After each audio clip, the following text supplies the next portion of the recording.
Excuse-moi, Ouais? est-ce que tu sais s'il y a plus de morts ou de vivants sur Terre? Enfin, je sais pas. Enfin, peut-être. J'aime les gens qui doutent, les gens qui trop écoutent leur cœur se balancer. Tu vas t'abîmer les oreilles avec ce truc. Et puis mon père, il dit que ça peut réduire l'audition. Bonjour et bienvenue à tous pour ce nouvel épisode de Enfin peut-être. Aujourd'hui, je suis très content d'accueillir Céline Topfer. Alors, je sais pas si je le dis bien. Je peux faire, voilà. Topfer, ouais, c'est ça. Qui est donc doctorante en philosophie et dont le sujet parle d'esprit critique. Et du coup, je te propose, Céline, de commencer par te présenter. Qu'est-ce qui fait que, quel a été ton parcours? Quel est le sujet de tes recherches aujourd'hui? Voilà. Si on peut commencer par ça, c'est pas mal. Super, merci beaucoup et puis merci pour l'invitation. Alors, comme tu l'as dit, actuellement, je suis doctorante en philosophie à l'Université de Genève. J'ai pas toujours été dans le domaine de la philosophie. J'ai une première formation en psychomotricité. Donc, j'ai travaillé pendant 3 ou 4 ans dans des écoles spécialisées avec des enfants à besoins spécialisés. Et puis après, je me suis réorientée vers la philosophie et donc qui m'a amenée jusqu'à cette thèse qui porte donc sur la notion d'esprit critique. Et donc le cœur de mon travail, c'est vraiment, c'est quoi cette notion d'esprit critique? Parce qu'au fond, on est tous d'accord que c'est quelque chose de super important de faire preuve d'esprit critique, mais on n'est pas forcément d'accord sur ce que ça veut dire, l'esprit critique. Et donc il y a une espèce de flou, on pourrait dire un flou conceptuel autour de ce que c'est réellement l'esprit critique. Donc c'est ça qui m'intéresse. Mon postulat, c'est de dire, avant de savoir comment est-ce qu'on l'enseigne, déjà se mettre d'accord sur c'est quoi exactement l'esprit critique et puis comment est-ce que les gens comprennent cette notion, c'est ça qui m'intéresse.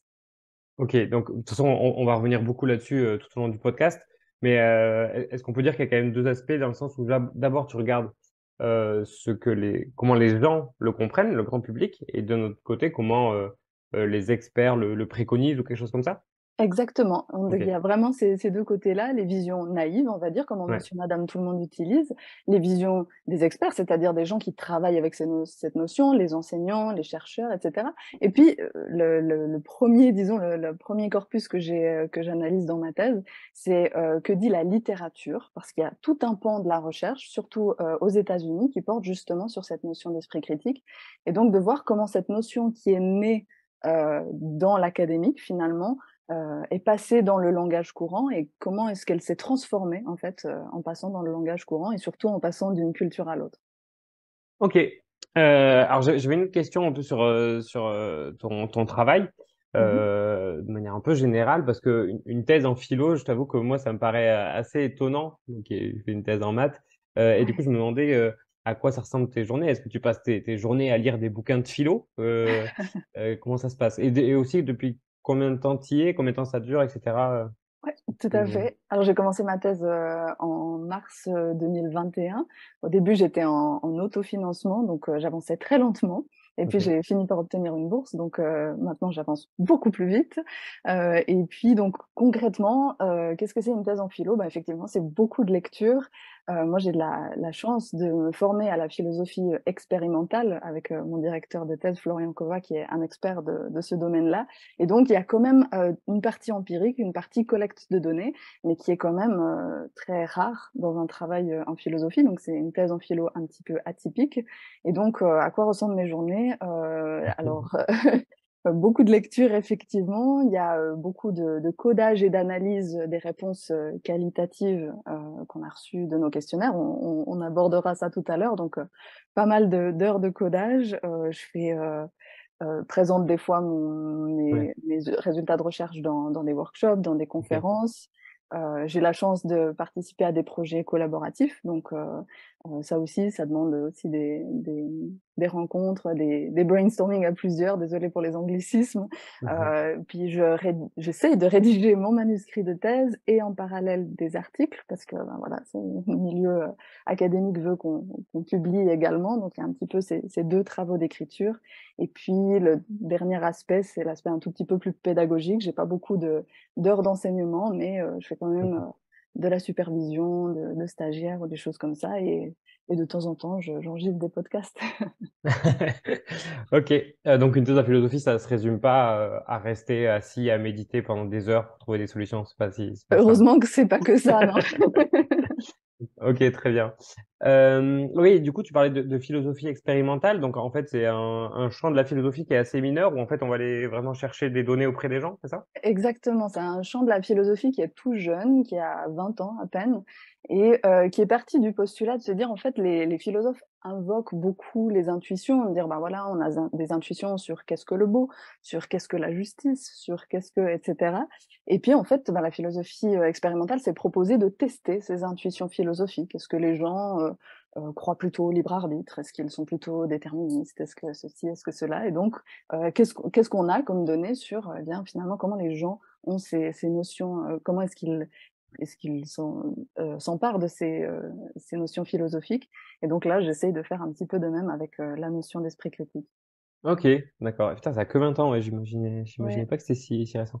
Souvent, en philosophie de la morale aussi, ça se retrouve pas mal, s connaître les absolument, intuitions morales des gens, qu'est-ce qui est bien, qu'est-ce qui est mal, tout ça. absolument, sur la philo-morale, sur l'esthétique, sur, la philosophie de l'esprit, c'est vraiment très transversal, à différents domaines, de la philosophie et puis ça emprunte la méthodologie des sciences cognitives et de la psychologie, donc c'est quelque chose de finalement très interdisciplinaire Mmh. et ça, je trouve ça vraiment toujours très intéressant de bosser en interdisciplinarité.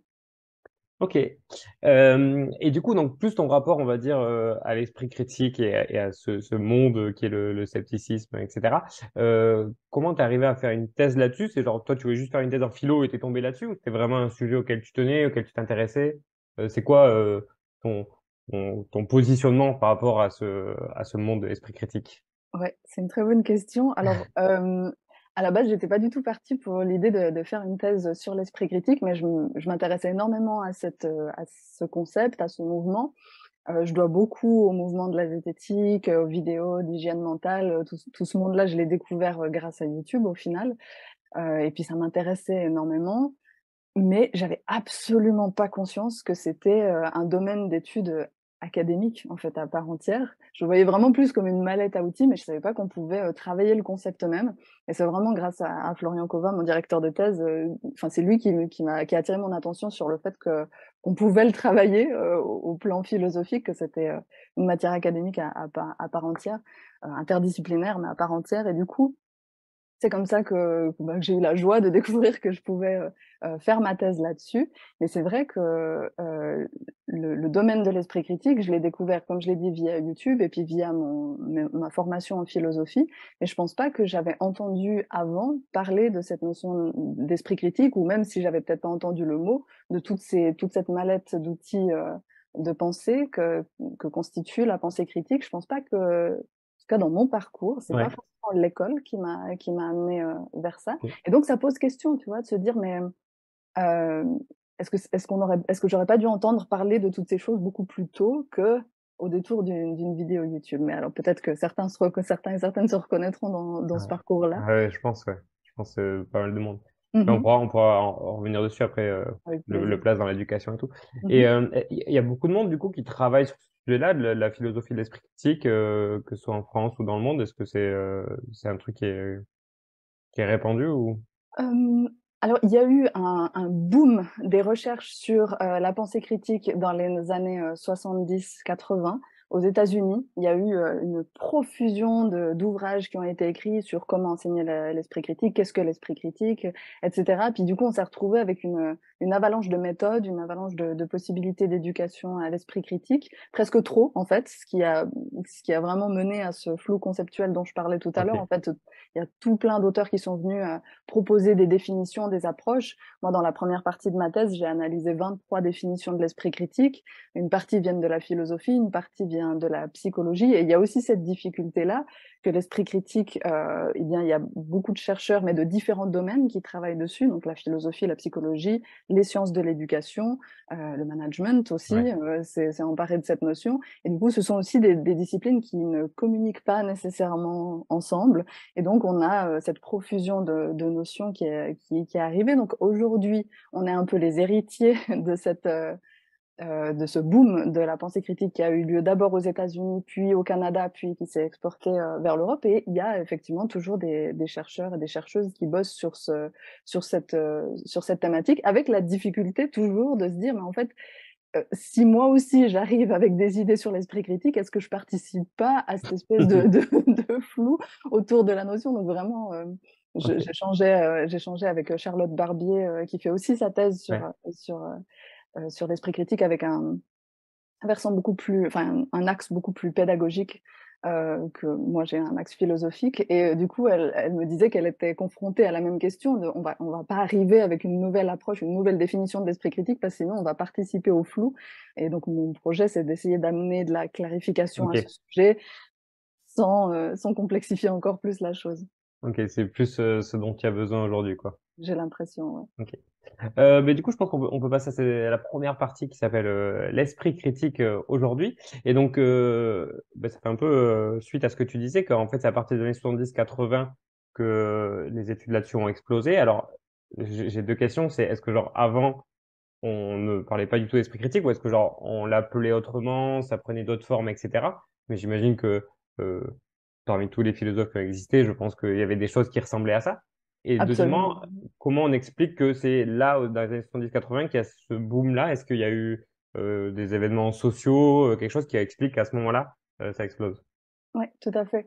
Alors le terme vraiment, critical thinking, donc l'équivalent anglais de pensée critique ou esprit critique. Je ne veux pas faire de distinction sur, pensée critique, esprit critique. Voilà, on va dire que c'est un petit peu tout la même chose, parce que Mmh. sinon c'est un petit peu tricoter les concepts. Mais le terme critical thinking apparaît en 1910 dans les écrits d'un philosophe qui s'appelle John Dewey, aux États-Unis, qui lui a eu, toute une réflexion sur la pédagogie, sur qu'est-ce qu'on enseigne, qu'est-ce que c'est enseigner et comment est-ce qu'on enseigne. Et donc là, lui estimait qu'il fallait former à la pensée critique, et il disait c'est cet examen actif de sur quoi reposent nos croyances. Donc on est déjà dans finalement la façon dont on utilise un peu le terme aujourd'hui. Donc le terme apparaît en 1910 et ensuite il a connu cet essor bien des années plus tard, comme je l'ai mentionné. Mais pour autant, ça ne veut pas dire que jusqu'en 1910, personne n'a jamais fait preuve d'esprit critique. C'est peut-être juste qu'on n'utilisait pas ce label-là. Et donc, souvent, on me pose cette question de où est-ce qu'on fait remonter la pensée critique. Et c'est difficile parce qu'on dirait que c'est anachronique d'essayer de poser ce label, justement, cette étiquette sur des choses qui ressemblent, mais qui ne sont pas labellisées comme esprit critique. Et donc souvent, on me propose de faire remonter l'esprit critique à Kant, avec évidemment cette idée de la critique, c'est très lié à Kant. Mais en fait, si on fait cette réflexion-là, on peut remonter jusqu'à Locke, à Descartes. On peut encore, enfin, finalement, on trouve toujours des gens qui ont prôné une pensée rationnelle, réflexive, la question de la justification des croyances et aussi de l'autonomie de la pensée. Donc, il y a même des auteurs qui font remonter ça jusqu'à Socrate en disant bah, Socrate est le premier penseur critique, étant donné qu'il avait cette approche de la maïeutique, c'est-à-dire de faire accoucher autrui d'une pensée autonome, tu vois, de pousser dans ses retranchements l'interlocuteur jusqu'à ce qu'il mette en question ses propres croyances. Donc finalement, après, si on veut, on peut même remonter jusqu'au présocratique. Donc il y Ah a oui, oui, à la limite, oui. toute l'histoire de la philosophie apporte les pierres à l'édifice qui aujourd'hui, Ouais. de ce qu'on peut appeler aujourd'hui l'esprit critique, mais c'est très difficile de lui donner un point de départ finalement, parce que finalement, tant qu'on ne sait pas exactement c'est quoi sa pensée critique, c'est difficile de lui donner un point de départ. OK. Et du coup, années 70-80 parce que ça Oui. vient à la base de 1910 et ça a mis un peu de temps à exploser, c'est ça? Ou est-ce En qu'il y a fait, vraiment un événement, il y a décisif? eu, aux États-Unis, il y a eu, la guerre du Vietnam et le fait que les étudiants ont commencé à dire qu'en sortant de leur cursus scolaire ou de l'université, ils n'étaient pas outillés pour, argumenter face, à la rhétorique, du gouvernement par rapport à la guerre au Vietnam. Donc en fait, ils voulaient pouvoir argumenter leur position, qui était plutôt contre, Mmh la mh, guerre au mmh. Vietnam, et donc ils sentaient qu'il manquait dans les cursus universitaires cette formation à l'argumentation. Et donc Ah c'est ouais, là qu'il d'accord. y a eu un lien très, très fort entre, former à l'argumentation et former, à la pensée critique. Donc il y a un peu Enfin, il y a plusieurs écoles, hein, évidemment, mais il y a beaucoup de gens qui voient l'esprit critique comme quelque chose d'appliquer la méthode scientifique, et c'est tout à fait valable parce qu'il y a effectivement des auteurs qui défendent ça, mais il y a beaucoup d'auteurs qui défendent que c'est aussi et principalement des capacités d'argumentation et de débat. Et donc, OK. il y a les 2 qui coexistent, et là, c'est pendant les années, effectivement, 70, c'était beaucoup, autour de ça, on veut pouvoir avoir les outils pour argumenter et défendre nos opinions, dans le contexte politique particulier de la guerre au Vietnam. OK et moi j'imaginais qu'il y avait peut-être aussi l'émergence de la télévision à ce moment-là qui est-ce qu'il y a ça a un rôle? Est-ce que c'est documenté? Peut-être que ça a pu Écoute, jouer ou? j'ai pas forcément lu des OK, choses à ce sujet, mais ça pourrait tout à fait, et d'accord. puis, je fais le parallèle avec, pourquoi est-ce que maintenant Ouais, on est vraiment, dans une période où, il y a vraiment une rhétorique incantatoire autour de l'esprit critique. Il faut faire preuve d'esprit critique parce qu'on est dans cette ère, d'internet et de la surconsommation, d'informations, et donc là, forcément, la notion revient au goût du jour, plus que jamais. ouais, OK. Parce que je sais que par exemple pour l'arrivée, de la zététique en France avec Henri Brock, c'était pas mal avec, tout ce qui se passait à la télé, notamment avec, Uri Geller qui allait tordre, Mmh. des cuillères à la télé et du coup, il y a des gens Mmh. qui sont, un peu, montés au créneau, face à ça et c'est aussi dû, voilà, à l'arrivée dans les médias de ce genre de croyances que la zététique, est apparue. Absolument, ouais. Ouais. Et du coup, donc ma question suivante, c'était, donc tu m'as dit que tu avais analysé 23, définitions de l'esprit critique. Alors moi, j'aimerais bien savoir c'est quoi la définition officielle de l'esprit critique? Et si elle n'existe pas, tu as le droit à un joker. Est-ce qu'il y a Merci. des caractéristiques en fait, qui font consensus? Mmh. Heureusement, que tu me donnes ce joker, merci pour ça. Alors c'est bien le problème, c'est qu'il y a pas la définition de l'esprit critique, c'est que comme je l'ai dit tout à l'heure, chaque auteur s'est emparé de cette notion en ajoutant sa pierre à l'édifice, en disant: «Bah, alors il faut des capacités d'argumentation, oui, mais il faut se baser sur la méthode scientifique, oui, mais il faut aussi une autonomie de pensée, oui, mais il faut aussi» et donc on arrive avec un énorme truc, Ouais. tentaculaire, et donc Est-ce il y que a tu as pas des la exemples, tu as 2-3 exemples en tête comme ça de définitions, ouais, absolument. d'auteurs qui ont défini l'esprit critique? Juste qu'on Alors ait une image. absolument, ouais, tu as raison, il faut quand même en donner quelques-unes. L Une définition qui est très, reprise dans la littérature, alors je pense pas que ce soit la meilleure, mais c'est la plus commune et la plus, partagée, disons. C'est un philosophe qui s'appelle Robert Ennis qui a, proposé cette définition en 87 et puis qui a continué à l'utiliser, par la suite. Il a beaucoup repris il a été très prolifique sur la question de l'esprit critique, donc on retrouve beaucoup cette définition. Il dit: «La pensée critique ou l'esprit critique est une pensée raisonnable et réfléchie qui vise à décider ce qu'il faut croire ou faire». OK, Donc on voit voilà, c'est simple, OK. efficace. C'est une pensée qui est raisonnable et réfléchie, donc effectivement, ça s'appuie sur la raison. Il y a aussi cet effort réflexif de penser à son propre processus de pensée, et ce qui est intéressant dans cette définition, c'est qu'il dit que le but, la visée de l'esprit critique, c'est cette prise de décision. Donc en fait, OK. il dit: «Voilà, l'esprit critique, c'est une prise de décision, et une prise de décision à quel propos? 2 choses, ce qu'il faut croire», donc il y a vraiment une Ouais. visée épistémique, et ce qu'il faut faire. Donc on ne reste pas uniquement au niveau épistémique, on a vraiment un enjeu pratique, sur la prise de décision et puis agir en fonction de ces décisions sur ce qu'il faut croire. OK, moi j'aime bien celle-là, Elle j'aime est bien. assez bien, elle est assez bien, effectivement, effectivement. J'en donne une autre en passant, McPeck en 81 qui disait: «C'est une propension et une compétence à s'engager dans une activité avec un scepticisme réfléchi». À s'engager dans une activité, donc on a aussi ce côté pratique Exactement. et avec quoi un Un scepticisme réfléchi? scepticisme réfléchi. Donc OK, voilà, cette donc idée de doute, mais aussi, appliquée à réfléchi. soi-même. Par contre, bah, cette définition-là, elle est bien, mais elle ne montre pas quel est le but de la pensée critique, et ça, c'est un OK, petit peu dommage. OK. Hem, Tu en avais une 3e peut-être ou? alors, il Non, c faudrait je vais juste mettre pause, comme ça je la cherche, si ça te dérange pas? Du coup, oui, je peux te donner, en tout cas 2 autres définitions. Celle proposée par Matthew Lipman, qui est encore une fois un philosophe. En 88, il dit: «La pensée critique est une pensée habile», ça c'est intéressant, habile, est OK, une pensée habile et responsable qui facilite le bon jugement. Alors là, la finalité, c'est le jugement, et pas n'importe quel jugement, c'est un bon jugement. Donc c'est une pensée habile et responsable qui facilite le bon jugement parce que A, elle s'appuie sur des critères, B, OK, elle s'auto-corrige, OK. Et C, elle est sensible au contexte. OK. Elle est sensible au contexte. OK, d'accord.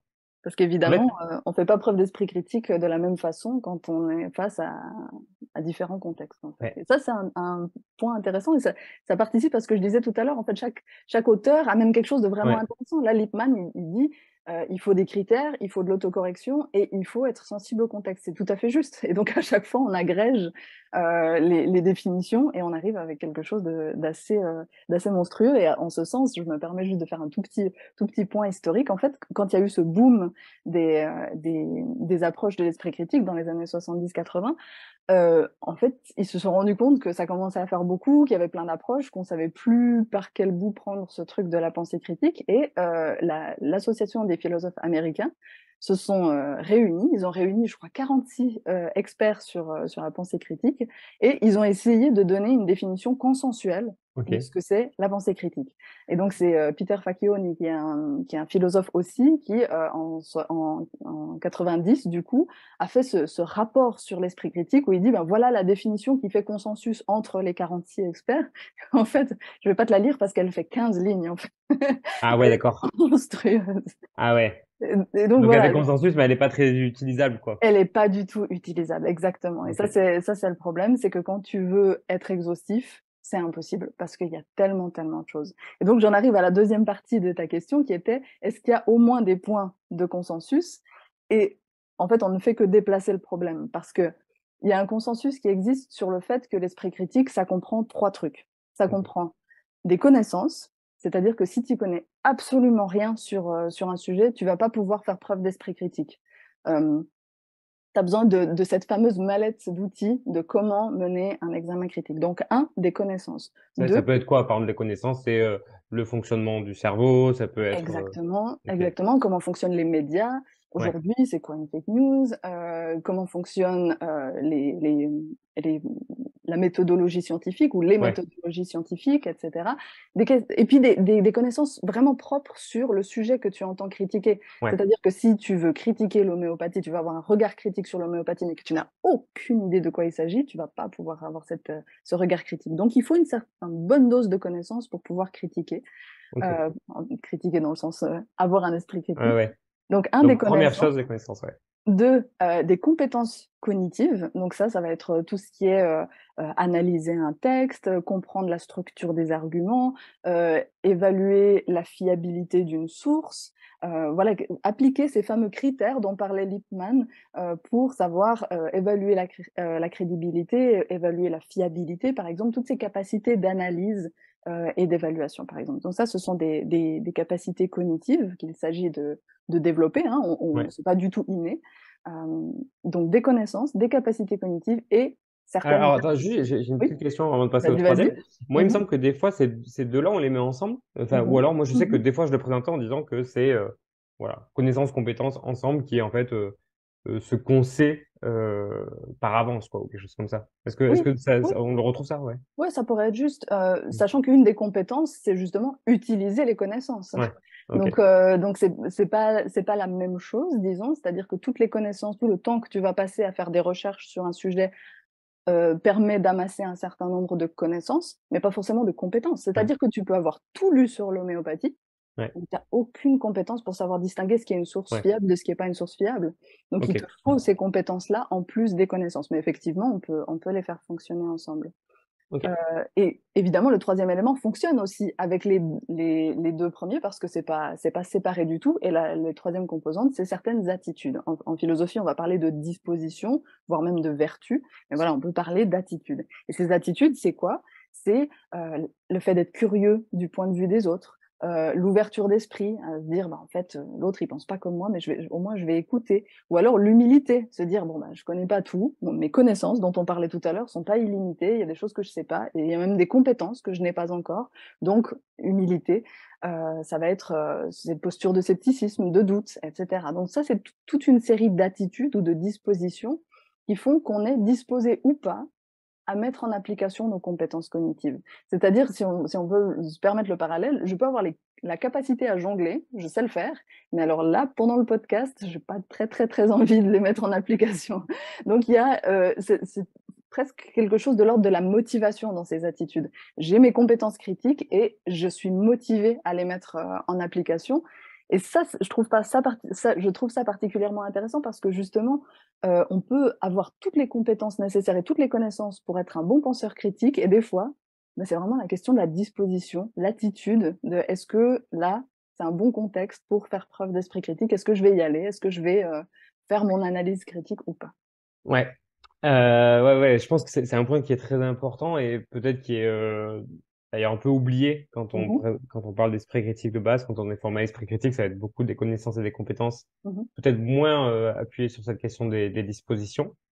Et du coup, j'ai plein de questions qui me viennent. Euh, mais du coup, la première, c'était est-ce que ces dispositions, c'est quelque chose qui serait un peu inné ou est-ce qu'on peut quand même travailler et s'entraîner sur ces dispositions-là? C'est une question très difficile et je pense que si on insiste autant sur les connaissances et les compétences, c'est qu'on sait comment les transmettre et c'est pas simple, je dis pas que c'est simple, mais on a des pistes sur comment développer des compétences et des connaissances, chez autrui. Les dispositions, c'est déjà beaucoup plus difficile. Quand on pense par exemple à la curiosité intellectuelle, tu vois? Le fait Ouais, de: «Tu connais rien, mais vas-y, je vais faire des recherches, je vais aller regarder, je vais voir de quoi il s'agit». Ben ça, je pense on peut le stimuler, on peut le faire naître, donc je pense pas qu'on naît avec, mais je pense qu'il faut le cultiver, ok. et la question c'est comment on cultive ça? Ouais. Comment est-ce qu'on cultive ça chez Est-ce des qu'il y a des enfants pistes? notamment? Bah, c alors ça, c'est je suis peut-être vraiment pas la plus D'accord, la mieux placée pour répondre ça parce que moi je suis que philosophe d'accord. et je laisse les spécialistes en pédagogie répondre, Ok, sur ces points-là. De ce que j'ai pu lire et encore une fois, il faudra compléter, ce que je dis, qui risque d'être lacunaire. Ce que j'ai pu lire, notamment avec la thèse proposée par Denis Carotti qui a fait des recherches justement là-dessus. La thèse de Denis Carotti porte sur les dispositions à la pensée critique. Il en a choisi quelques-unes, et il a regardé un petit peu comment on peut développer ces choses-là et en tout cas certaines pistes qu'on peut, aborder, c'est le fait d'essayer de faire ressentir aux enfants ou aux apprenants des émotions cognitives. Donc l'émotion souvent c'est vu comme, l'inverse de la pensée critique, hein. D'ailleurs, les questionnaires dont je parlerai tout à l'heure, on voit un peu ça. ouais, Moi, je ne pense pas de manière émotionnelle, je pense de manière critique, comme si ça s'opposait, alors qu'en réalité, il y a beaucoup d'émotions cognitives qui sont nécessaires, au processus, de pensée critique. Bah, par exemple, la curiosité intellectuelle, la curiosité, c'est une émotion. Donc ouais. elle est absolument nécessaire, pendant le processus ou en tout cas pour débuter un processus, de pensée critique. Donc faire ressentir des émotions, cognitives sur, la persévérance, l'envie d'aller au bout de l'enquête, par exemple, ce genre de choses ou alors le la le le rejet ou peut-être le dégoût des processus intellectuels un peu bâclés ou mal faits ou mal sourcés et cetera. Donc d'avoir un petit peu ces émotions, cognitives face à de beaux processus, de recherche et puis le fait d'utiliser ça c'est l'autre axe qui me semble aussi super important, le fait de présenter aux apprenants, aux élèves, des exemples de gens qui leur montrent, la curiosité intellectuelle, qui leur montrent l'ouverture d'esprit, qui leur montrent aussi la persévérance intellectuelle et qui leur montrent, l'humilité. De dire: «Bah, voilà, je suis peut-être un enseignant ou une enseignante, mais ça, je sais pas, alors je vais me renseigner et puis je reviendrai vers vous». Voilà, c'est montrer que c'est pas grave, en fait, de pas savoir, qu'il y a pas de honte à ça. Voilà, tous ces exemples dont pourront s'inspirer ou pas et ça, c'est vraiment l'enjeu, Ouais. dont pourront s'inspirer peut-être, les élèves. Ok, ok, ça fait deux pistes assez intéressantes. Et mais du coup, ces dispositions, j'ai l'impression qu'elles peuvent pas se résumer juste à un individu seul. Il y a aussi un peu le contexte social, culturel dans lequel il est qui vont Complètement. Ouais, plus ou moins l'amener à aller s'intéresser, à aller questionner telle ou telle chose. ouais, Euh, ouais, tout ça à aussi, fait. c'est un facteur à prendre en compte, j'imagine. Oui, c'est juste et ça, c'est tu pointes du doigt, une lacune fondamentale dans toute la littérature sur l'esprit critique, c'est que c'est souvent vu comme, la littérature s'intéresse beaucoup à ce qui se passe dans la tête du penseur ou de la penseuse critique quand, il ou elle est face à une source, à de l'information et qu'il faut l'analyser pour savoir si pour décider s'il faut croire ou non cette source et donc c'est souvent décrit comme un processus individuel. Sauf Ok. Lippmann, par exemple, comme on l'a vu tout à l'heure, Lippmann, lui, il dit qu'il faut être sensible au contexte. Mais on a peu quelle est la place d'autrui dans la pensée critique? Et en fait, ouverture d'esprit, curiosité, tout ça, ça va dans le rapport à l'autre. Même l'humilité, parce que souvent, c'est dans le regard de l'autre qu'on peut sentir que peut-être que notre raisonnement, il est un peu lacunaire et puis que peut-être Ouais. qu'il va falloir faire preuve de prudence intellectuelle ou de choses Ou comme ça. inversement, ou des fois, on a tendance à vouloir, à pas vouloir changer d'avis, Exact. ou à vouloir montrer qu'on est sûr de soi, etc. Et ça, je pense que ça dépend typiquement des normes culturelles et sociales dans lesquelles on est, quoi. C'est juste, Ouais. absolument. Et du coup, ça, je pense que c'est, en tout cas, ça fera partie des choses que je vais aborder dans ma thèse, c'est quelle est la place d'autrui dans le Ouais. processus de pensée critique. On a souvent tendance à le voir comme un processus individuel, comme je vais être toute seule dans ma chambre et puis je vais analyser tout Mm. ce que je trouve sur l'homéopathie. Et puis voilà, une fois j'aurais pris ma décision, finalement, j'aurais même pas eu besoin de voir autrui, alors que fondamentalement, c'est un processus qui devrait pouvoir se faire dans l'échange Ouais. avec autrui. Et donc, on peut même essayer de réfléchir à comment cultiver des espaces ou des environnements ou des lieux où on est plus à même, en fait, d'avoir ces dispositions critiques-là, quoi. Absolument, Ouais. absolument. Tout à Ok. fait. Je pense, bah, typiquement que l'ouverture d'esprit, en étant seul, confronté à sa propre pensée, on ne s'ouvre pas aux idées d'autrui. Donc, Mm. effectivement, il faut penser, je pense qu'il faut penser ça en groupe. Mais regarde, quand on dit un penseur ou une penseuse critique, bon, déjà, on le dit peu au féminin, mais un penseur critique, l'image qui nous vient en tête, et moi, je le vois beaucoup dans toutes les représentations, ce qu'on voit, c'est le penseur de Rodin. Vraiment, bah, comme tu m'as décrit au début du podcast, hein, le philosophe comme ça, Ouais, seul sur sur son soi. dans son fauteuil, en train Exactement. d'avoir des pensées profondes, on pense ça, tu vois? C'est ça, enfin, ça évoque ça. Enfin, ça évoque rarement, une personne au milieu d'un groupe en train C'est vrai. d'échanger avec, d'avoir des débats, d'être pas d'accord avec autrui, et cetera. Et du coup, je pense que c'est tout un imaginaire aussi qu'il faut Ouais. repenser par rapport à Puis, ne serait-ce en fait que dans les termes, en fait, quand tu penses genre esprit critique, pensée critique, mmh et même d'autres termes comme hygiène mentale ou autodéfense Oui, intellectuelle, on va y revenir très juste juste. après, Ouais, ouais. ça renvoie toujours à l'individu, quoi, Ouais, c'est ça, seul, et c'est ça. pas dans un groupe, quoi. J'irais même plus loin, c'est qu'on voit même des gens défendre l'idée que, l'esprit critique, c'est penser par soi-même.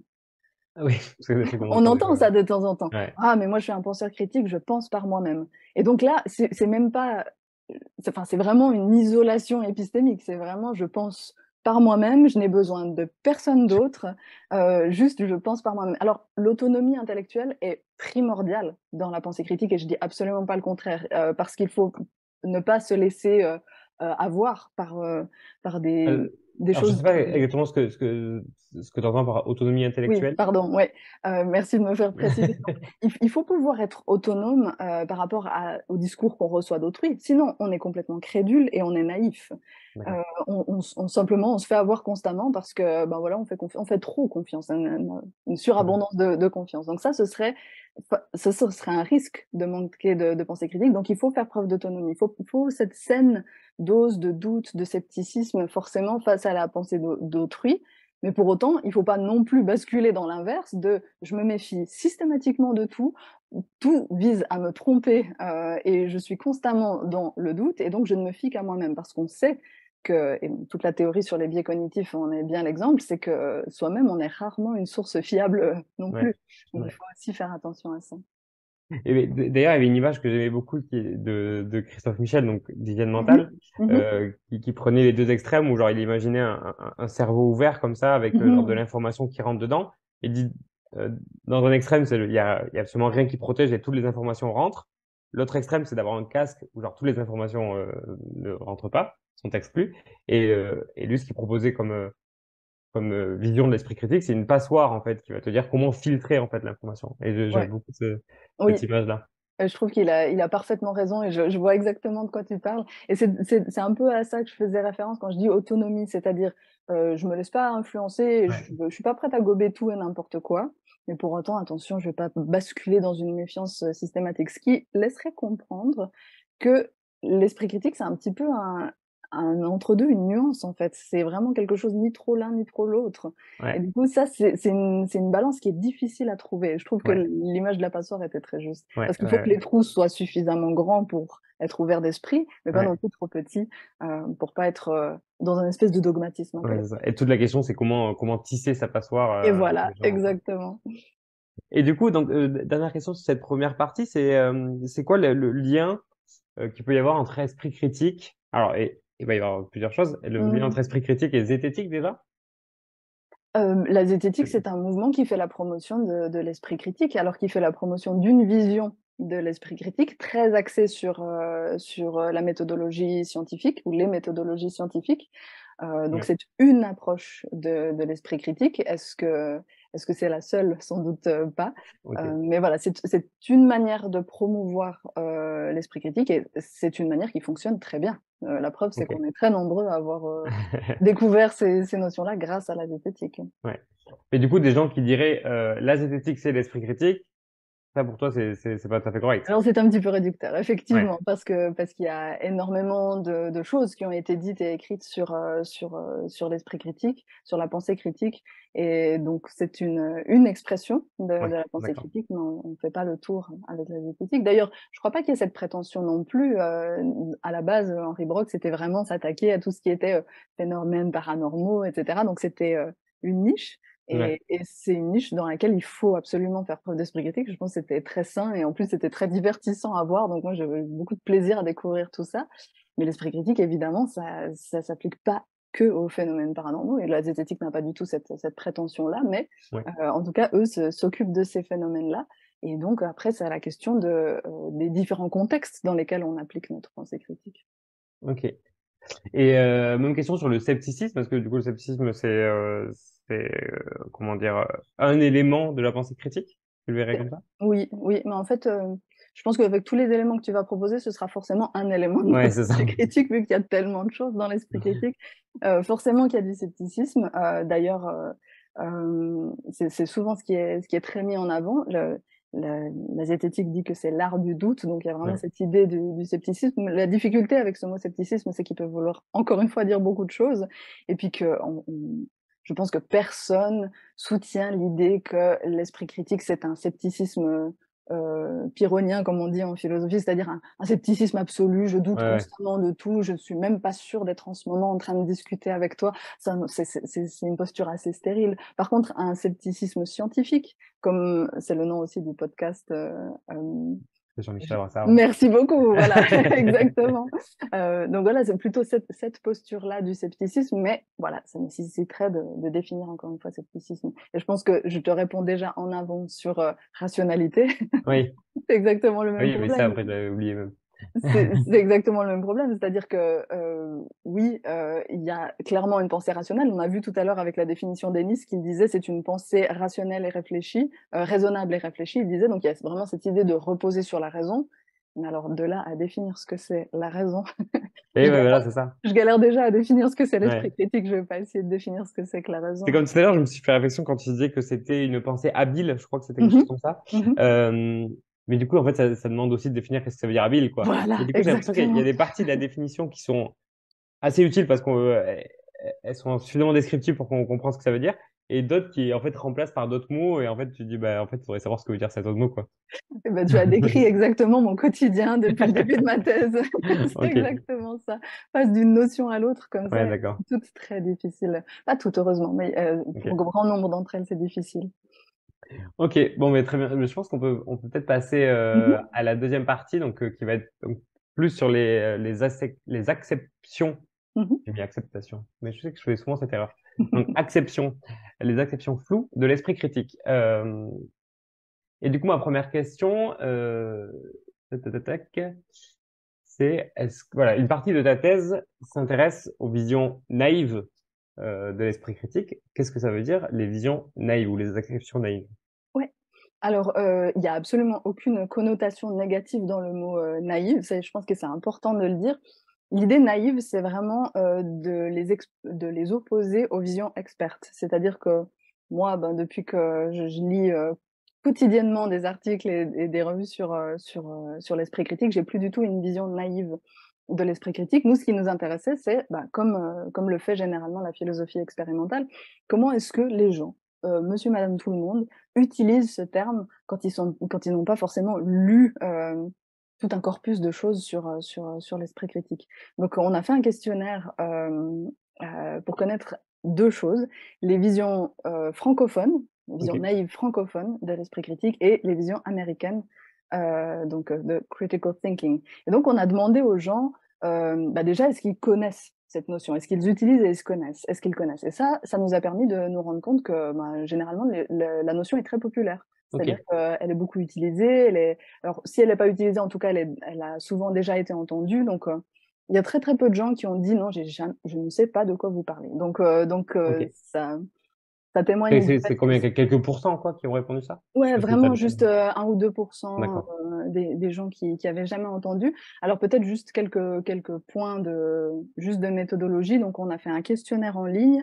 Pour les participants anglophones, on a eu seulement des participants des USA, et donc on a eu 288, participants après, exclusion parce qu'on fait des on met, dans le questionnaire des choses qui permettent d'éliminer, Exclu entre guillemets, «d'exclure», voilà, merci, les oh, participants qui ne c'est-à-dire c'est quel genre de choses? alors en anglais, c'est attention check, donc c'est des checks d'attention. C'est, veuillez cocher cette case pour montrer qu'en fait, ils lisent bien les questions et ils répondent pas au hasard. S'ils répondent au hasard, Ah d'accord, je savais pas que on ça se faisait ça. ouais, OK. ouais, ça se fait, donc comme ça, vous vous savez.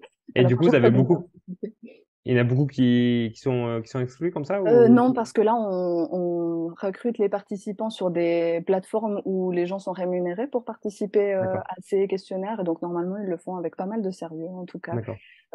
On a eu beaucoup plus d'exclusions pour le questionnaire francophone, donc on a eu, 377, participants, et là, du coup, on a eu plus d'exclusions parce on l'a d'abord fait tourner sur les réseaux sociaux, et là, évidemment, les gens sont pas rémunérés, le questionnaire est long, OK. il y a eu 2-3 personnes qui ont dit: «Bon, allez, Ouais, donc on répond un peu au ouais, hasard». d'accord. Les Heu francophones sont moins sérieux dans leur Non, je travail dirais apparemment. pas ça, je dirais pas ça. Non, non, c'est juste que c'est logique que Ouais, ouais. si tu es rémunéré, tu fais la chose avec un petit peu plus de sérieux, que si c'est quelqu'un qui prend, allez, 20 minutes, 25 minutes de son temps pour, remplir un questionnaire où il n'a rien en retour. Ouais, Donc OK. voilà, c'est normal, et puis il y a toujours une partie de gens qui ne font enfin, qui le font pas forcément sérieusement. Donc les participants anglophones, on en a eu, j'ai dit, 288, les participants francophones 377. Du coup, on leur a vraiment demandé, donc comme je disais d'abord: «Est-ce que vous connaissez cette notion?» On leur a demandé, question ouverte, «Quelle est votre définition de l'esprit critique?» N'allez pas regarder sur internet, dites-nous quelle est votre définition de l'esprit critique. OK, On leur a demandé, des mots ou des expressions qui OK, semblaient étroitement liés à l'esprit critique, s'ils estimaient que ces mots ou ces expressions étaient, connotés positivement, connotés négativement, ce qui nous a permis de montrer que, tous les mots liés à l'esprit critique sont généralement connotés très positivement. Donc c'est quelque chose qui est très, valorisé socialement. On leur a demandé de décrire une situation dans laquelle quelqu'un, alors eux-mêmes ou quelqu'un d'autre, a fait preuve d'esprit critique, et à contrario, une situation où quelqu'un, eux-mêmes ou quelqu'un d'autre, a ouais, manqué d'esprit critique. Donc tout ça, c'est OK. des questions ouvertes. Donc voilà, d'où le fait que je fais beaucoup de codage, parce qu'il faut Mmh. analyser les réponses, Ouais, une par une. ouais. Donc ça demande pas mal de boulot. Et celle-là, je trouve elle est très intéressante, je trouve, cette Merci. question, pour, je sais pas, pour vraiment l'illustrer, quoi, parce que des fois, c'est Voilà, peut-être difficile de le définir. exactement. Heu, mais après, j'imagine que ça doit être difficile pour un participant, qui voulait, y passer, 5 minutes d'arriver à trouver une explication. Donc à la fois, elle est hyper pertinente et à la fois, je comprends que ça doit perdre certaines personnes, quoi. Ouais, clairement, clairement, et ça je comprends, donc c'est pour ça que certaines personnes ne sont pas arrivées, au OK. bout, et puis voilà, pas tout le monde a une idée, spontanée un exemple de quelqu'un qui aurait fait preuve d'esprit critique ou quelqu'un qui aurait manqué d'esprit critique. Donc c'est Ouais, ouais, je suis très, reconnaissante évidemment des participants qui ont pris le temps de nous ouais. raconter à chaque fois des anecdotes et des choses comme ça, donc c'était vraiment, OK. vraiment Ah, ça doit être chouette. sympa à lire, en plus, ça. Ouais, vraiment, vraiment, et il y a des perles, vraiment, il y a des perles. OK. Et puis, on a posé des questions aussi beaucoup plus, quantitatives. Par exemple, à quel point est-ce que vous estimez faire preuve de plus d'esprit critique que les autres, en Ah! moyenne? Pas êtes-vous un bon penseur critique, c'est à quel point est-ce que vous faites preuve de plus d'esprit critique que les autres? Et là, alors, évidemment, Peut-être qu'on va venir sur les résultats on en après. reviendra après, on y viendra après. Ouais, avec plaisir. Donc voilà, OK. je fais pas le tour de toutes les questions, mais c'est un petit peu ce type de questions-là qu'on a posées pour vraiment savoir, en fait, comment les gens utilisent, cette notion, comment ils la comprennent. OK.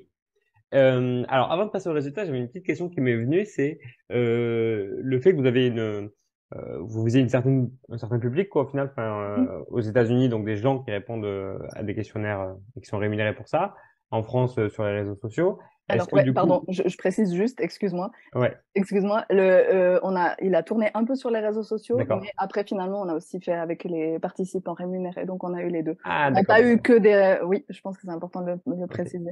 Donc, on a eu aussi des participants rémunérés. Pardon, je te Ah, laisse en finir France, ta et ça question. existe aussi des plateformes. Oui, alors c'est plus difficile à trouver, mais oui. Et puis Ok. surtout, ça coûte très très cher. Mais Ouais, oui, ouais, j'imagine. ouais. Pardon, finis ta Euh, question. Non, mais du coup, ma question, c'était, est-ce que du coup, ça, c'est représentatif du public? Est-ce qu'il y a moyen de le savoir? Est-ce qu'il y a moyen de Mhm. le prendre en compte? Ouais. Ou est-ce qu'on fait juste avec les données qu'on a?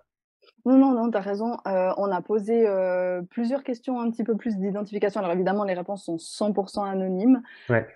mais on a posé quelques questions sociodémographiques. Déjà, on leur a demandé, est-ce que vous êtes impliqué, est-ce que vous consommez beaucoup de contenu Mm. visant à promouvoir l'esprit critique et est-ce que vous êtes impliqué dans la promotion de l'esprit Mm. critique? Parce que si d'aventure, il y avait des gens, Ouais. des zététiciens Ouais. ou des créateurs de contenu, bah, toi par exemple, Ouais. et qui sont des gens très informés sur le sujet, ben, du coup, c'est plus vraiment des visions naïves. Alors, cette question-là a permis de mettre de D'accord. côté en fait ces participants-là.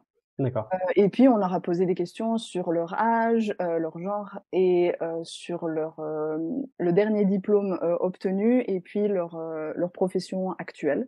Et puis, on a vraiment de tout, en fait. On a vraiment des gens qui ont juste une formation de base à des gens qui ont une thèse. Donc, Ok. il y a vraiment un peu toutes les strates sociales qui sont représentées. Ok. Bon, très bien. Et du coup, ma question, suivante, donc c'est les résultats, c'est quoi vos principaux résultats? Je sais pas si tu veux détailler question par question. Et surtout, est-ce que on observe des différences entre les différentes cultures, donc surtout États-Unis, France, ou est-ce que entre peut-être différents facteurs sociaux que vous avez identifiés? Ouais. Alors, du coup, alors les visions francophones, on n'a pas encore fini de tout analyser, Ah, donc c'est des d'accord. résultats encore préliminaires, mais on a déjà analysé la question de comment est-ce que vous définiriez l'esprit critique. Et donc là, ce qui est beaucoup mis en avant, c'est le scepticisme. Donc le fait D'accord. de douter, le fait de pas se laisser avoir, de pas se laisser manipuler, de pas être crédule, de pas être naïf, et cetera. Donc vraiment un petit peu quelque chose qui va dans l'idée d'autodéfense Ouais, intellectuelle, de ok. faire attention à toutes ces choses qui pourraient Au venir piège, au piège, aux exactement, au manipulations, tout ça. piège. Exactement. Donc Ok, avec aussi l'idée de remettre en doute, remettre en cause d'accord, les choses qui semblent déjà établies. Donc ça, c'est ce qui est sorti le plus. d'accord. Ce qui est sorti aussi beaucoup, c'est l'idée de voir les deux côtés du problème. Ah, De ne pas rester seulement sur une idée, d'essayer de peser le pour et le contre, prendre du recul, ce qui va aussi avec ce que je disais tout à l'heure de l'ouverture d'esprit, mais aussi de la curiosité de la vie des autres. Donc, cette espèce d'accord, de truc qui s'appellerait la vision globale, tu vois, d'accord. de voir la vision dans son ensemble. Et la troisième catégorie qui est le plus sortie, c'est ce qu'on a appelé analyse. Et alors ça, c'est assez marrant, mais vraiment, les gens disent analyser, analyser les arguments, analyser les informations, analyser. Et là, on retombe sur la discussion Qu'est-ce qu'on que a ça eue veut tout dire à l'heure. analyser? Ça veut dire quoi, Ouais. analyser? Exactement. Donc là, on peut imaginer que c'est voilà, identifier un problème, saisir les données, Ouais, saisir les enjeux, les ouais, conséquences, mais aussi les causes. Enfin ouais. voilà, quelque chose de très un exercice intellectuel comme ça de saisir la Ok. situation. Donc c'est Mais vraiment ouais, le mot analyser sert de mot un peu on fourre-tout. valide. Voilà, exactement. Ouais, ok. Et du coup, voilà, ça c'est une difficulté à laquelle on a été confronté. Mais voilà, les trois grandes Trois catégories. grandes catégories. Donc Voilà, le scepticisme, la vision globale et l'analyse en et gros. l'analyse, voilà, exactement. Donc ça, c'était vraiment Et ça, c'est côté francophone ou c'est des deux côtés? francophone, exactement, francophone. Et alors là, chez les anglophones, on a vraiment eu une surprise, quoi. C'était vraiment étonnant. Écoute, je vais te lire juste un exemple de Ok. deux réponses qu'on a eues à la question pouvez-vous nous décrire une situation dans laquelle quelqu'un a fait preuve d'esprit critique? Donc là, la personne, elle nous répond lorsque moi et mon ami, donc elle répond en anglais, mais je Oui, traduis, oui. lorsque moi et mon ami avons essayé de trouver un moyen de sortir une balle de dessous une remorque, mon ami a cherché dans la grange un outil que nous pourrions utiliser pour sortir la balle. Il a donc fait appel à son esprit critique pour trouver l'outil le plus approprié pour dégager la balle sans la coincer davantage. Et à la Ouais. question pouvez-vous décrire une situation où quelqu'un a manqué d'esprit critique? Un ou une participant a répondu: lorsque mon ami a secoué une bouteille de jus de fruits qui n'avait pas son bouchon, je dirais qu'il n'a pas fait preuve d'esprit critique en ne faisant pas attention à ce que le bouchon soit fixé ou non. Et donc OK voilà, comme et tu c'est disais, lire les réponses des participants, c'est toujours un plaisir ouais, parce que de temps en temps, il y a des perles comme ça. Alors OK. évidemment, là, j'ai choisi les plus drôles D'accord, OK. et on peut me dire: «Ah mais c'est pas très correct». Quand même quand même, elles sont un tout petit peu représent enfin, elles sont assez D'accord. représentatives des réponses qu'on a pu avoir parce que les Américains ont une vis alors la catégorie qui est le plus sortie pour les visions américaines, c'est résoudre des problèmes. OK Donc et oui et l'esprit en fait, critique au moins la première partie pour la balle, ça ressemble beaucoup à ça, quoi. clairement, clairement, D'accord et exactement. ça, c'est pas une notion qu'on a vraiment en français, quoi, j'ai l'impression. Pas vraiment, pas vraiment. Mmh. Alors la littérature en psychologie sur l'esprit critique fait le lien entre, avoir de l'esprit critique et résoudre des problèmes. Mais là, c'est vraiment des problèmes très pratiques. Alors qu'on pourrait imaginer que ce sont des problèmes plus, d'ordre théorique, Ouais, qu'on pourrait de résoudre l'information, exactement, exactement, OK. ouais, gestion de l'information. Alors que là, vraiment, on est sur de la résolution de problèmes pratiques. C'est décoincer la balle qui est, coincée sous la remorque. Ah ouais, Heu c'est marrant. et donc, on a vraiment cette idée de, prendre une décision, mais une décision pratique. Arriver OK. à une conclusion, mais une conclusion pratique. Et donc, il y avait assez peu, et ça m'a vraiment surpris, assez peu d'éléments épistémiques dans les réponses qui étaient données par les participants. C'est-à-dire qu'on a vu tout à l'heure avec Ennis que, l'esprit critique a une double visée, c'est-à-dire, décider, que Et croire faire? et que faire. Alors là, c'est vraiment très sur que faire, et très peu sur que croire. Et donc ça, OK. c'était vraiment une surprise. Donc ça, Donc c'est le 1er truc qui est sorti, la chez prise de l'anglophone? décision, la résolution de problème, ça c'est ce qui est D'accord. sorti le plus. Ensuite, on avait analyse, de nouveau. OK. Donc ça, c'est en commun.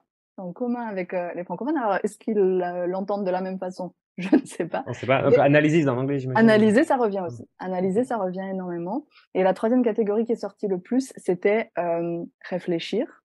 Alors, il y a un biais là-dessus, c'est-à-dire qu'en anglais, critical thinking, il y a le mot thinking. Ouais, Et donc forcément, il y a peut-être la reprise du terme thinking dans d'accord, la définition qu'ils peuvent en proposer. d'accord. Donc ils disent: «La pensée critique, c'est une pensée dans laquelle on réfléchit beaucoup, on réfléchit profondément, on consacre du temps, on consacre de l'attention, la persévérance dans la réflexion, penser trop parfois, overthinking». Donc il y a vraiment cette idée de beaucoup, beaucoup réfléchir, mais réfléchir pourquoi? Bah, pour trouver des solutions concrètes à un problème, pratique.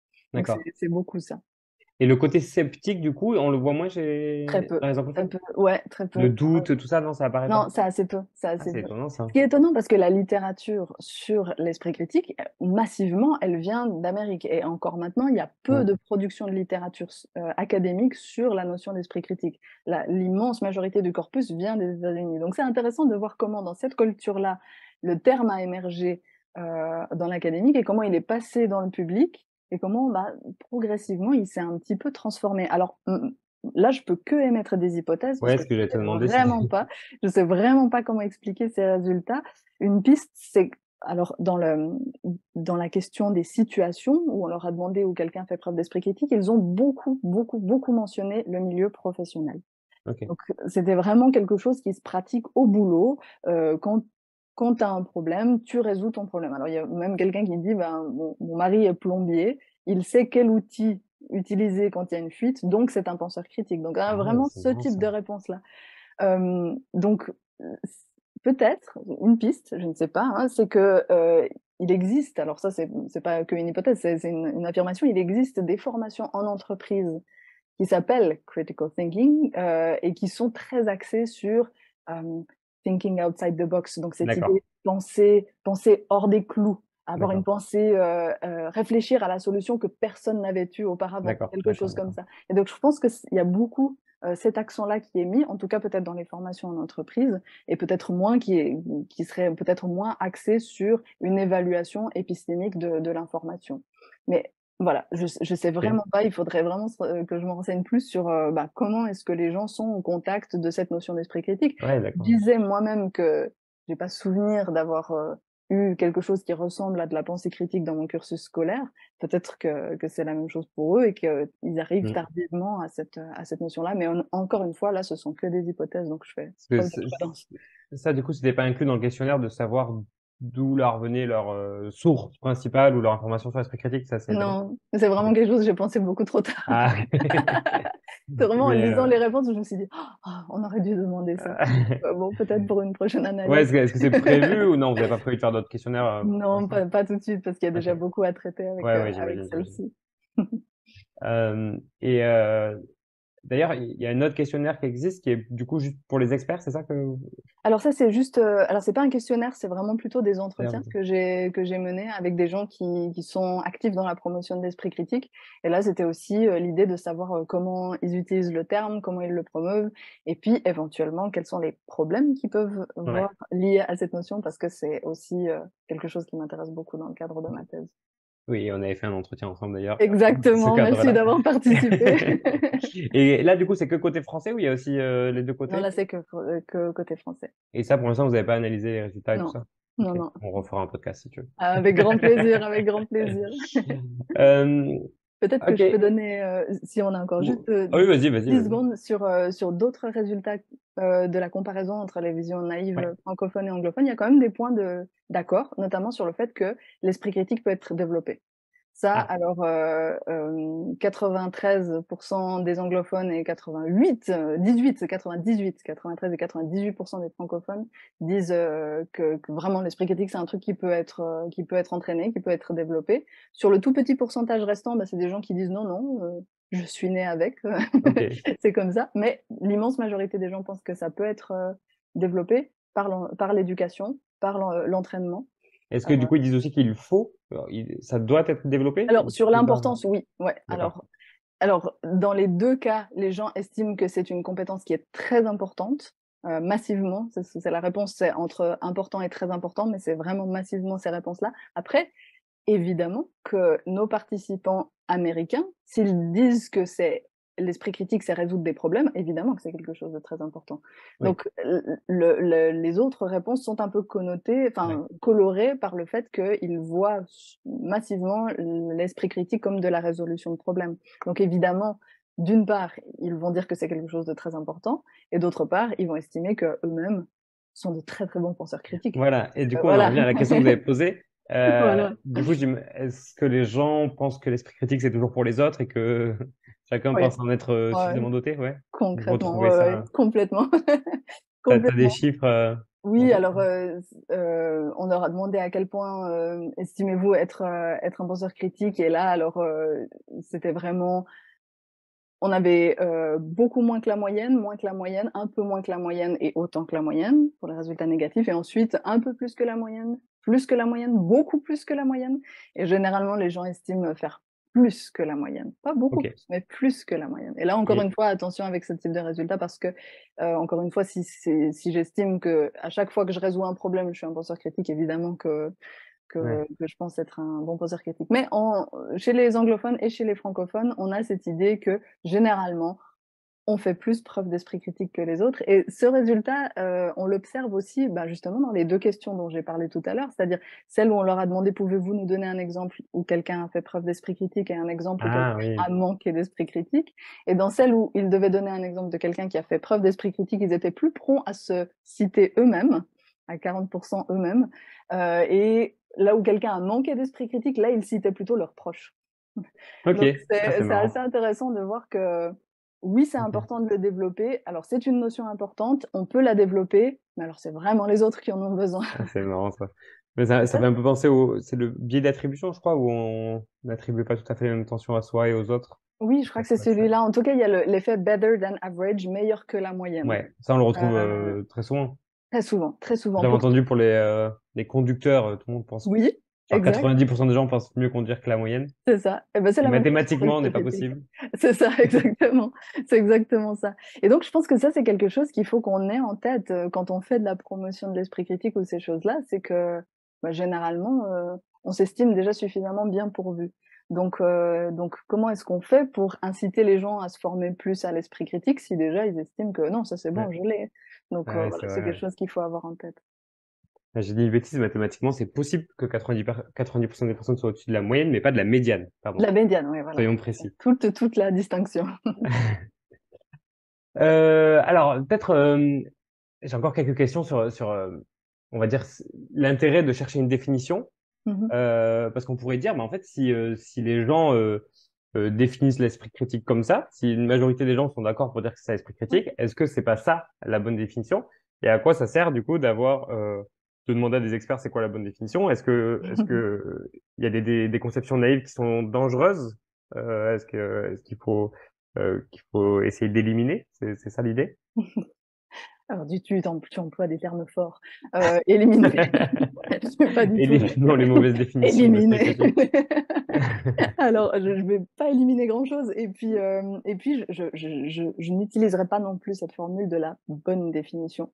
Parce que qui suis-je, moi, pour dire, ah, ça, c'est une bonne définition et ça, c'est une mauvaise définition. Parce que ça pose toute la question des critères de définition. Et comme tu dis, si les gens l'utilisent comme ça, alors on va pas leur dire, non, non, mais c'est faux, c'est pas comme ça que ça s'utilise. Simplement, moi, le critère que j'espère réussir à mettre en avant, c'est vraiment celui de la finalité de tout ça. Donc, quand on utilise toutes ces compétences, scepticisme, l'analyse et tout ça, tout ce dont on vient de parler, c'est à quelle fin? C'est à quel but? Moi, je m'aligne assez sur ce but proposé par Ennis, de la prise de décision, que croire ou que faire. L'idée, c'est vraiment de se dire, ben, je sais pourquoi je crois quelque chose. Je sais pourquoi je le crois. Je sais aussi pourquoi j'y crois pas. Mm. J'ai des critères, pour reprendre la formulation de Lippmann, j'ai des critères qui me permettent de dire, ou j'ai des raisons qui me permettent de dire, bah ça j'y crois et ça j'y crois pas. C'est pas parce que bah c'est comme ça, c'est parce que j'ai fait cette analyse critique qui me permet d'arriver à une conclusion sur ce que je crois et de fait sur ce que je fais. Et donc l'intérêt de questionner les visions naïves, c'est de voir s'il n'y a pas des visions qui peuvent être un peu délétères de la pensée critique, parce que elles ne mènent pas vers cette décision éclairée sur ce que je crois ou ce que je fais. Et donc là, encore une fois, l'exemple que je prenais tout à l'heure sur penser par soi-même, je pense que ça, typiquement, c'est une vision très réductive et potentiellement problématique. Si on dit, ben voilà, moi je suis une penseuse critique parce que je pense par moi-même, enfin, vers quoi ça va Ouais. m'amener? Ça va m'amener vers plus de méfiance, ça va m'amener vers plus d'isolation intellectuelle. Je vais pas trop faire preuve d'ouverture d'esprit parce que je pense par moi-même et j'ai donc déjà mes idées. Je vais en tout cas pas faire preuve de métacognition ou de réflexion sur mes propres processus cognitifs. Je vais vraiment rester dans mes idées telles qu'elles existent déjà. Je vais pas avoir la curiosité de m'intéresser à autrui. Je vais juste penser par moi-même. Je vais faire mes propres recherches et donc pas trop confronter mes points de vue à ceux d'autrui. Et donc en ce sens, je pense que ça c'est un bon exemple de définition délétère de la pensée critique, parce que si je réduis la pensée critique à juste la méfiance d'autrui, je pense pas on se rapproche même plutôt d'une pensée un petit peu plus conspirationniste. Et Oui, c'est voilà, ça. la question c'est, est-ce qu'une définition de l'esprit critique qui nous amènerait à développer une mentalité plus conspirationniste, est-ce qu'on peut pas dire que c'est une mauvaise Ouais. définition de l'esprit critique? C'est un petit peu Mais plus c'est toujours au regard des résultats, quoi, ou de d'une l'action ou de finalité. de la pratique Ouais, derrière, ouais, de la finalité. ouais, ouais, ouais. Moi, ça me plaît beaucoup aussi. Je pense que c'est un peu ma vision du truc et je pense que j'ai mis du temps à y arriver entre le Mhm, moment où j'ai commencé à m'intéresser à l'esprit critique. Mais en fait, au bout d'un moment, comment dire, tu t'es devant certains obstacles mhm, où tu as affaire à des gens qui n'ont pas la même vision que toi mhm, et tu te demandes pourquoi je devrais lui imposer ma vision, ma définition de l'esprit critique, ouais, etc. mhm, Et moi, ça m'est arrivé notamment parce que j'ai été faire pas mal d'interventions et d'animation d'ateliers dans des milieux mhm, militants écologistes mhm, normalement, et tu es face à des gens qui ont une vision complètement différente du monde, et toi, mhm, tu arrives avec ta méthode scientifique et ton critère de Popper, tu vois, mhm, et puis en fait, rapidement, tu te dis, mais en fait, pourquoi moi, je me sens légitime à leur imposer cette vision-là? ouais, Elle me parle à moi, mais qu'est-ce qui motive ça? Et en fait, la manière dont moi j'y réponds, c'est ça, c'est qu'est-ce que ça implique derrière, quoi. Et voilà. si en fait le fait, eux, leur vision du monde, fait qu'ils sont très heureux et qui rendent heureux les gens autour d'eux, c'est très bien.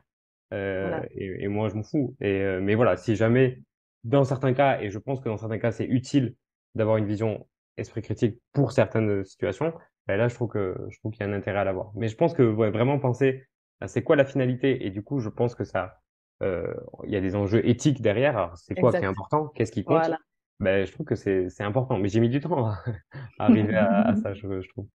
Oui, ça c'est quelque chose qui est beaucoup ressorti des entretiens que j'ai pu faire avec les gens justement qui Ouais, sont actifs dans la promotion de l'esprit critique, c'est qu'il y a eu cette joie à la découverte de tous les outils de la pensée critique, le rasoir d'Occam, et puis les ouais, sophismes, et puis les biais cognitifs, et puis tout à ouais, coup il y a toute cette quantité de nouvelles notions qui arrivent, et on se sent très puissant quoi, ouais, avec tous ces outils. Et la question, exactement comme tu l'as dit, c'est qu'est-ce que tu en fais et ouais, pour quel but? Et si ouais, tu vas aller harceler les gens sur les réseaux sociaux pour ouais, les obliger à justifier de leurs croyances, ouais, est-ce que tu es un bon penseur critique? Est-ce que c'est ça la définition qu'on veut donner de penseur critique? Et c'est compréhensible, ce mouvement, il est mm, complètement compréhensible, mais j'ai vraiment des gens autour de moi qui ont dit, bah, à partir du moment où je me suis formée à ça, je suis devenue imbuvable ouais. pour mon entourage parce que tout le temps, j'étais dans cette analyse critique Ouais, et voilà, on peut pas forcer ça sur autrui. Donc la question, c'est comment est-ce qu'on ça, c'est peut-être justement, encore une fois, ces idées de disposition qui sont peut-être intéressantes à cultiver. C'est-à-dire que j'ai toutes mes compétences et j'ai toutes mes connaissances, je suis bien outillée, mais est-ce que je suis sensible au contexte? Est-ce que je suis ouais, sensible à autrui? Est-ce que je suis sensible à l'humilité dont moi je dois faire preuve? Est-ce que je fais preuve de tempérance? Est-ce que je fais preuve de voilà, ouais, toutes ces différentes dispositions. ouais. Parce qu'il y a peut-être pas toujours besoin de venir avec ces outils d'esprit critique, par exemple. Exact. Parce que Ouais, la disposition, c'est savoir quand l'utiliser, mais quand aussi, t'en as pas forcément besoin tout le temps, quoi. tout à fait, tout à Mm. fait. Ouais, tout à fait. Ok, bon, mais on peut peut-être passer à la conclusion, Mais je oui. pense. Et justement, à la conclusion, alors la première question, enfin, il y a plusieurs questions dans la conclusion. Mais la question, la première question que je voulais te poser dans la conclusion, c'était, et elle est pas facile, c'est quoi Mmh. pour toi la penseuse ou le penseur critique parfait? Oh là là, ouais, c'est vrai qu'elle est terrible. Je pense que c'est un petit peu ce dont on vient de parler. Ouais, C'est quelqu'un qui a les outils nécessaires, qui a les compétences nécessaires, mais qui est sensible au contexte et de savoir quand est-ce que c'est les bons moments de les utiliser, et dans quelle mesure, et cetera. Donc quelqu'un qui peut faire preuve de prudence, de retenue peut-être parfois, de nuance. Et puis je pense que dès que j'entends quelqu'un dire: «Ah ouais, j'avais pas vu les choses comme ça, tiens, je vais y réfléchir», ça ouais. déjà je me dis: «Mmh, là on est vraiment sur une bonne voie». Ouais, garder ce côté sceptique, quoi, qui, Voilà, c'est ça. Et puis d'humilité, de dire: ouais, «Bah, ah bon? Bah, ça ok, je l'ignorais» ou ouais, «Tiens, mais j'accepte d'y penser. Peut-être que je vais pas l'accepter, mais ouais, j'accepte d'y penser». ouais, ça me paraît pas mal. Est-ce que tu as quelque chose à rajouter sur ce qu'on s'est raconté, sur un autre point de ton travail qu'on n'a peut-être pas abordé, quelque chose comme ça? Non, je crois on a déjà dit beaucoup de choses et puis, On bon, commence je à trouve qu'on fatiguer. pourrait parler, des heures et des heures et des heures de ce sujet, Ouais, mais je trouve que, voilà, les questions, ont vraiment permis de d'aborder pas mal de points, donc merci pour ça. mais avec grand plaisir. Et du coup, ben, est-ce que si des gens sont curieux de lire ou de découvrir ce que tu fais, est-ce que donc vous avez des articles qui sont déjà publiés? Est-ce qu'il y a un endroit où on peut consulter ton travail ou celui de ton équipe?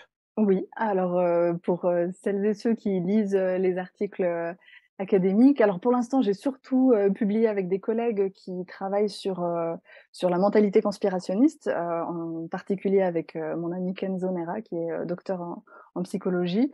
Et donc on a écrit un article, qui s'appelle «What is so special about conspiracy theories?» Donc ça, encore une fois, il faut lire l'anglais, mais, voilà, je vous Ok, conseillerais, ça. Donc on a fait un travail sur la définition de ce que c'est les théories du complot. On a aussi écrit un article, avec, Florian Cova, donc mon directeur de thèse, mais aussi mes collègues, Angela Battista et Geoffrey Führer qui travaillent tous les 2 sur le sens de la vie et l'article s'appelle, «Where there are villains, there will be heroes». Le titre est plus long, mais je vous donne juste le début, et ça, c'est un article qui montre que les gens qui ont plutôt une mentalité conspirationniste sont aussi des gens qui cherchent beaucoup à donner du sens à leur vie. Donc il y a aussi des bons côtés à être conspirationniste. ok. Donc, il y a des gens qui Et puis travaillent sur le sens de la vie, c'est quand même, c'est génial, c'est ah, vraiment c'est génial. balèze. C'est balèze, exactement. Donc ils font tous les 2 leur thèse là-dessus. Et Ok, puis il y a je finis juste là-dessus. J'ai participé à un live il y a déjà plus d'une année, proposé par Futura Science et animé par Julien Hernandez, le journaliste scientifique. La vidéo s'appelle Savons-nous vraiment ce qu'est l'esprit critique? Et il y avait justement Charlotte Barbier qui fait aussi sa thèse sur la notion d'esprit critique, et on intervenait toutes les deux sur cette notion d'esprit critique. Et donc voilà, si ça peut intéresser les gens, qu'ils aillent voir ça sur YouTube. Ok. Oui, j'imagine qu'en fait, ton travail, on l'a dit plusieurs fois, mais il est assez lié à celui de Charlotte Barbier, qui elle a Ouais, un versant plus pédagogique, c'est ça, sur absolument. l'éducation. Ouais. Donc voilà, on peut conseiller d'aller voir aussi tout le travail Oh de oui, Charlotte, et ouais, elle fait beaucoup de ouais, choses en vulgarisation, donc n'hésitez pas à aller voir exactement. Elle a ce aussi qu'elle une fait. chaîne YouTube, donc Ouais, je recommande les langues vivement. de chat, Exact, de bêtises. exact. Et du coup, j'en profite pour te demander si tu as d'autres conseils de matériel pédagogique, de bouquins, de trucs à suivre, à regarder qui Alors, sont pour les chouettes. références pédagogiques, ça vraiment, je renvoie au travail que les que les spécialistes font. Moi, Ok, j'ai vraiment pas l'expertise d'accord. nécessaire, donc encore une fois, je suspends mon jugement. Mais mais vraiment, il faut D'accord. écouter ton podcast pour Mais pouvoir oui, se former voilà. à la pensée critique. Merci beaucoup, ce sera le le seul conseil matériel. Bon, ben, en tout cas, merci beaucoup. Je suis très content d'avoir pu discuter de tout ça avec toi. Je trouve Merci à toi. on a parlé de plein de sujets qui sont pas forcément trop discutés en fait quand on parle d'esprit critique. C'est bah, justement prendre un peu de recul Ouais, sur l'esprit critique, hein, être critique sur l'esprit critique. ce sera le titre de ma thèse, Regard critique sur l'esprit C'est critique. vrai? Donc, on n'est pas Ah, loin. ben, magnifique. Et ben voilà, encore merci à toi. Merci à C'était toi. très chouette et voilà, à bientôt. Excuse-moi, Ouais? est-ce que tu sais s'il y a plus de morts ou de vivants sur Terre? Enfin, je sais pas. Enfin, peut-être. J'aime les gens qui doutent, les gens qui trop écoutent leur cœur se balancer. Tu vas t'abîmer les oreilles avec ce truc. Et puis mon père, il dit que ça peut réduire l'audition.